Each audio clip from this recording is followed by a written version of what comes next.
Olá, queridos amigos e amigas do programa A Psicologia do Espírito Imortal. Eu sou João Rocha, atuo como psicanalista clínico e estamos aqui produzindo um diálogo entre ciência e espiritualidade. E estamos falando atualmente sobre o aparelho psíquico humano, na visão da psicanálise freudiana. Já compreendemos, então, ali as três instâncias do aparelho psíquico: o inconsciente, o pré-consciente e o consciente. Esta é o que Freud vai chamar de topologia do aparelho psíquico humano. Compreendemos a dinâmica do relacionamento entre essas três instâncias, a que Freud vai chamar de id, de ego e de superego.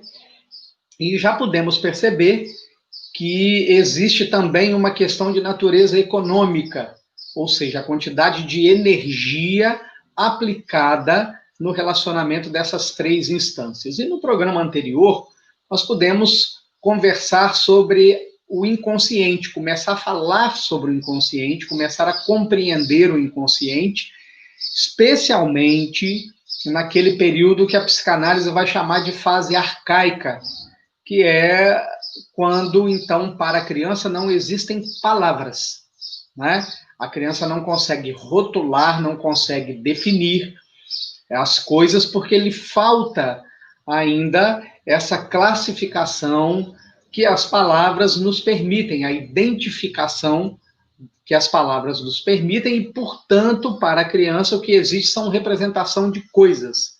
Como nós explicávamos, a criança não tem uma definição para uma roupa, para um objeto qualquer. Para ela, tudo são coisas, né? E cada uma dessas coisas, ou cada uma dessas interações que a criança faz com o seu mundo exterior, e, obviamente, o que isso agita no mundo interior da criança, é dotado de uma carga de energia, né? E é isso, e aí nós vamos dar continuidade ao nosso estudo do inconsciente, né? E é isso que o slide da continuação vai nos dizer. Por isso, as representações inconscientes formam verdadeiros fantasmas carregados de energia proporcionada pelas pulsões. E as representações de coisa operam em conjunto com a energia pulsional. Vejamos, meus amigos e amigas, a importância do que esse pequeno texto coloca diante de nós, né? Para Freud, o indivíduo nasce sem ego, né? O ego, que é a instância do aparelho psíquico que vai interagir com a realidade, que vai filtrar a realidade, que vai testar a realidade, vai começar a surgir ali por volta do complexo de Édipo. Portanto, falamos de 5 anos e meio de idade, e para algumas outras correntes da psicologia, nós nascemos com ego, porém com um ego muito fragilizado, não é? Então, esse é um período muito perigoso, de muito cuidado dos adultos em relação à criança, pelo simples fato de que não ter ego, ou ter um ego fragilizado, significa que a criança não tem defesas para esse mundo exterior. E nós sempre damos um exemplo muito claro a respeito disso, e muito didático ao mesmo tempo. Se nós chamamos um adulto de burro, por exemplo, esse adulto faz uma série de raciocínios que representam essa defesa do ego. Por exemplo, quando duas pessoas estão conversando pela primeira vez, e uma chama a outra de burra, aquela que foi ofendida, naturalmente entra numa série de raciocínios. Ora, como assim ele me chama de burra? A primeira vez que nós nos encontramos, a primeira vez que nós nos falamos, ele não me conhece, né? Ele não acompanhou o meu desenvolvimento na escolar, ele não acompanha o meu desempenho na minha atividade profissional, como assim ele me chama de burro? E esses raciocínios, essa reação é a defesa do ego em relação à fala com a carga emocional, com a quantidade de energia colocada na fala. Mas se nós falarmos isso para uma criança de 3, 4, até 5 anos de idade, qual é a defesa que essa criança tem a isso? Não é? Então, essa é a importância desse texto que está diante de nós. Ou seja, tudo aquilo que vem do lado de fora, do mundo exterior, para o mundo interior de uma criança nessa faixa etária, se vem com uma carga de energia intensa e de característica negativa, ofensiva, agressiva, tende a marcar a criança, tende a fazer trauma. Então, vejam, né? Inconscientemente, a criança já tem noção da importância dos pais, já tem noção da importância da mãe, já tem noção da importância do pai. Já sabe que a mãe e o pai são os protetores, os provedores, os educadores, aqueles na presença de quem eles deveriam se sentir seguros. Imaginem, portanto, uma criança na frente de pais agressivos, de pais violentos, de pais que se agridem verbalmente ou que se agridem fisicamente, de pais que fazem pressão psicológica. Imaginem a criança que espera o acolhimento, espera o carinho, espera a orientação, e ao invés de encontrar esses elementos no hábito dos seus genitores, dos seus educadores, encontra, na verdade, a ofensa, encontra a agressividade, encontra a insegurança, vão gerar nessa criança, desde muito cedo, ansiedade. Então vejam bem, ansiedade, meus amigos e amigas, não é uma reação de adultos. Ansiedade já é uma reação desde muito cedo da criança. A criança já sente ansiedade, né? Quando aqueles que deveriam ser a causa da segurança lhe tornam a causa de insegurança, quando aqueles que lhe deveriam ser a causa de segurança se tornam a causa de medo, a criança já cresce com ansiedade. Muitas vezes os choros sem explicação, os gritos sem explicação de uma criança, podem vir exatamente daí. Daí a importância de os adultos que convivem com essa criança serem realmente seus educadores. Terem essa noção de que estão diante de um ser cujo ego está em construção, cujo ego é fragilizado e, portanto, não oferece defesas ao que vem de fora para dentro. Não precisa, às vezes, meus amigos e amigas, nem de que haja falas mais acaloradas, mais intensas, com cargas agressivas, para fazer trauma na criança. Nem precisa.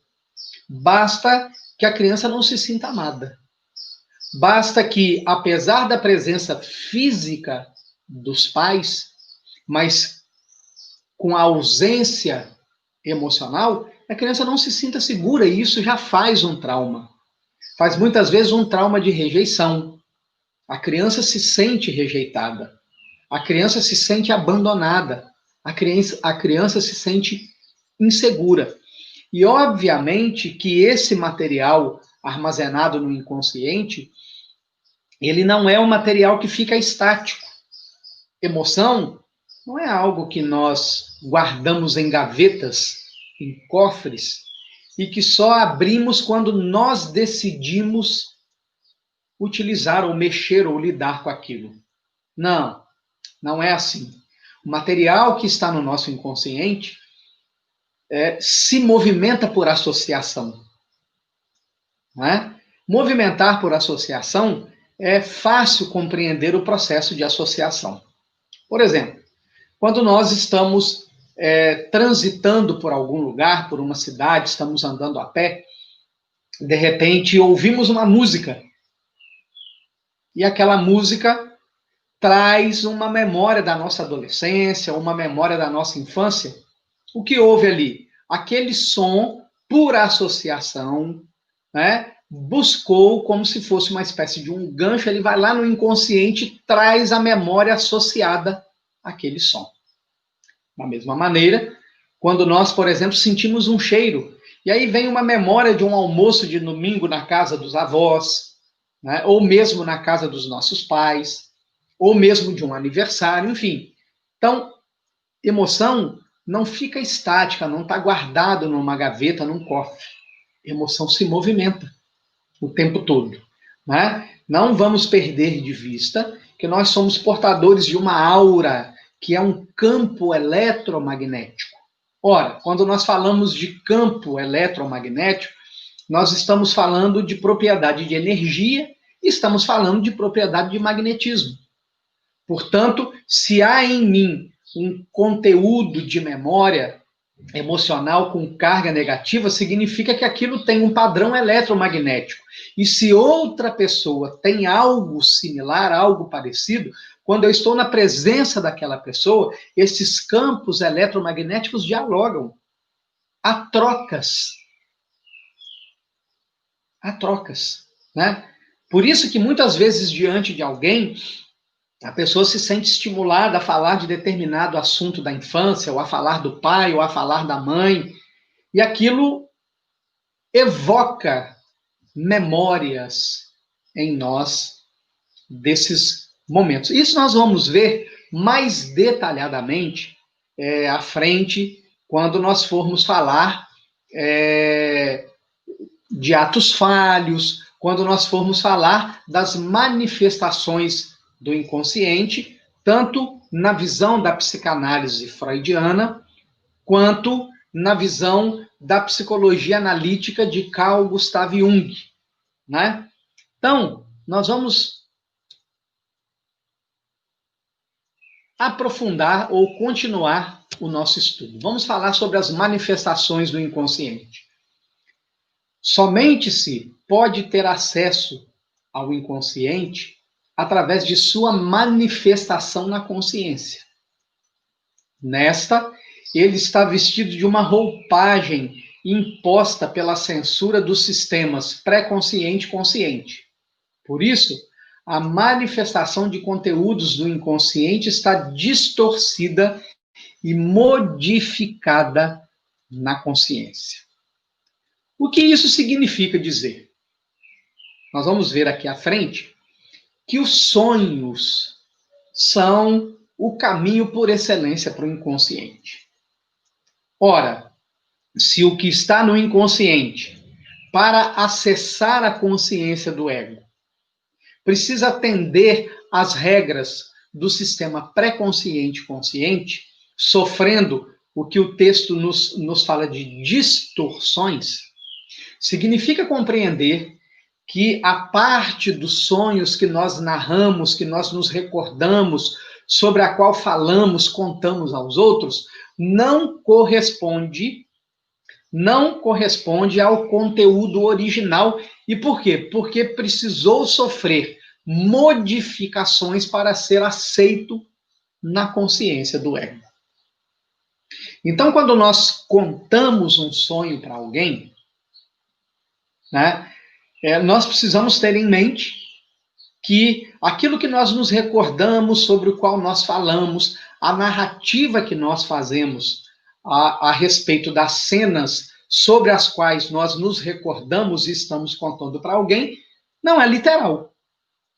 Claro que, como nós estamos aqui fazendo um diálogo entre ciência e espiritualidade, nós precisamos dividir os sonhos praticamente em duas classes principais, das quais existem derivativos nas duas classes. Então, né, a primeira divisão, a primeira distinção, a primeira classificação é o que nós vamos chamar de sonhos psicológicos. E a outra classificação, a outra distinção é o que nós vamos chamar dos sonhos espíritas. Se é que é possível falar que é sonho espírita, né? Mas apenas para nós fazermos essa identificação, ou seja, o que nós chamamos de sonhos espíritas são as nossas experiências em desdobramento, onde nós visitamos lugares, visitamos pessoas, interagimos com outras pessoas, as premonições, né? Que vão depois gerar muitas vezes os déjà-vus. E os sonhos psicológicos são aqueles repletos de símbolos. São aqueles sonhos que não fazem muito sentido, que eles se nos apresentam muitas vezes de maneira fragmentada, sem fazer sentido, as cenas não têm muito sentido entre si, né? Se apresentam como nós mesmos costumamos dizer, nossa, hoje eu tive um sonho muito doido. Hoje eu tive um sonho que não parecia ter sentido. Uma sucessão de cenas que não se conectavam, que não tinham um início, um meio e um fim. São símbolos. Né? E quando nós conhecemos alguém terapeuticamente, ou seja, quando durante as sessões de análise ou de terapia, né, nós vamos entendendo as demandas do indivíduo, do paciente, do analisando que está à nossa frente, nós vamos conhecendo-lhe os desejos, as emoções, os sentimentos, as aspirações, os ideais. Então, o profissional de psicologia, né, e aí, obviamente, quando eu falo o profissional de psicologia, eu incluo o psicanalista, ele é treinado para ler esses símbolos, para entender o chamado conteúdo latente. Aquilo que nós contamos do sonho é o conteúdo manifesto, que sofreu a modificação, que sofreu a distorção para poder acessar a consciência do ego. O que gerou o sonho psicológico, o desejo, a emoção, o pensamento, o sentimento que gerou o sonho, é chamado de conteúdo latente. Então, quando o indivíduo narra para um profissional que fez a formação em uma das correntes das forças da psicologia, este é treinado para entender os símbolos, para entender qual foi o desejo que gerou o sonho, qual foi a emoção, o sentimento ou o pensamento que gerou o sonho, de maneira a entender a mensagem que o inconsciente está mandando para o consciente. E dessa maneira, poder orientar aquele que busca o profissional da área de psicologia em relação ao que está acontecendo no seu inconsciente, né? Como encarar isso, como olhar para isso, como lidar com isso, como elaborar isso, né?